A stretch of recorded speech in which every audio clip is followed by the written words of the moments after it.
Господин Певски, доколкото поне разбрахме, защото беше закрито, парламентът прие проекта на решение. Да, прие проекта, който вчера говорихме, всичко е прието и е приключена темата.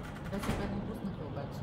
БСП напуснаха, Възраждане се изказаха, направиха си кампания, нищо интересно няма в тази тема, но всеки иска да си създава политики.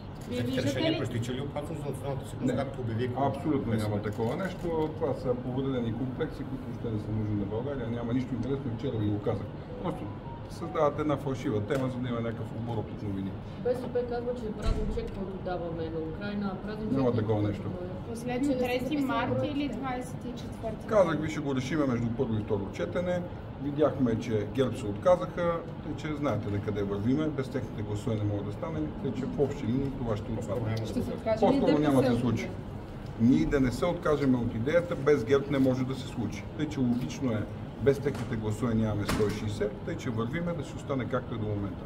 Очаквате ли размествания в областта на национално ниво? Един по един колега, говорих ви на вас. Нека да... Видяхте, че разногласие има и за 20%-ното ДДС за ресторантьорите. Твърдо сме против, остават 9%. Няма да го подкрепиме за това нещо финансовото министерство. А бонусите? И за това няма да го подкрепиме. За нас това е една репресия, ще почнат да ни измислени сигнали. Вие как си го представяте? Всеки ще почне да си пуска сигнали по фирмите и накрая все в някоя фирма ще има нещо. Нали? И какво... Ще има хора, които си подават сигнал след сигнал, за да вземат 10%.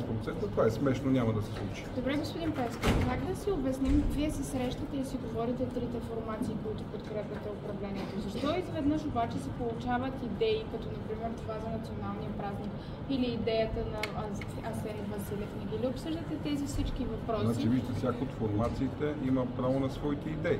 Въпросът е дали ще събере подкрепа в зала за това нещо. Когато се дава някоя идея, за нас е логично да се консултира, ако искат подкрепа. Ако решат да не я консултират и си я направят, ако ще съберат друга подкрепа извън нас, добре, нека да го приемат. Ако не могат, не могат. Ако могат, могат. А това създава ли напрежение в самата коалиция? Едно и също. Преди малко беше тук. Създава ли напрежение в коалицията? Моля ти се, при условие, че се появяват решения, които не са предварително обсъждани. Не може да накараме всички формации да обсъждат всичко предварително. Всяка формация е свободна да предлага това, което реши. Асен Василев е министър. Той не е само лидер на футбола, а е министър. Има тази идея Асен Василев, що ме е предложил, от нас се среща подкрепа. Ако ПП, ДПС намерят друга подкрепа за идеята, може и да успеят. Видя се, че ГЕРБ няма да подкрепи и ние няма да подкрепим. Нали, без нас, ако могат да срещнат подкрепа, да я намерят. Има ли размествания в управлението на ДПС? Къде е Карадайъ? Защо не се изявява вече? Благодаря, колеги. За руската сте новия говорител на ДПС, всички се така изненадват, че всеки ден коментирате от името на ДПС. Няма нищо изненадващо. Благодаря ви. Имате сигнал до прокуратурата за руската църква? Да, подадохме сигнал, защото видяхте вчера какво каза Правосъдното министерство. Не могат да се поднесат компетентно кой е собственика на църквата.